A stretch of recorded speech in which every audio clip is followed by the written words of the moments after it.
ইয়াৰ কি কৰিম আৰু ভাত খাব ওলাইছোঁ ভাত খাব ওলাই কিনে ইফালে মই চশমা পিন্ধি আছোঁ দামী চশমা আপুনি কিবা এটা কওক যদি কওক আৰু মই কি ক'ম কিবা এটা ক'ম কওক ক'ম মানে ভাত খাম বুলি ভাবিছিলোঁ কিন্তু এতিয়া ভাত খোৱা নাই ভাত খোৱা নাই আলু পিটিকা ভাত মাৰি দিলেই হ'ল আলু পিটিকা ভাত খাম আৰু দুইজনে খালেই হ'ল আৰু খালে ফেট চেট ভৰাই কিনে আৰাম যাব খাই কি লওঁ। আকৌ কথাই নাই বেলেগ কথা পাতিলে কি হ'ব গাইছ ৰাতিপুৱা উঠক 10টা বজাত আৰামছে জিন্দিগিৰ কথা বৰবাদ কৰি নিদিব আৰামছে উঠক যে এটা উঠবা আছে পুৱা 5টা বজাত উঠিব উঠি কিনে গাইছ কি আছে টিউশ্যন আছে 5টা বজাতে এইটো গাইজ মাথা গৰম কৰি দিয়ে নহয় মাথা গৰমৰ কথা নহয় এইটো ৰাতিপুৱা টিউশ্যন আছে আৰু ৰাতিপুৱা টিউশ্যনৰ পিছত ডাইৰেক্ট স্কুল যা স্কুলৰ পৰা আকৌ গধূলি টিউশ্যন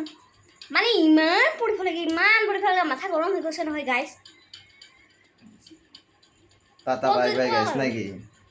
দে লাইক কৰিব ছাবস্ক্ৰাইব কৰিব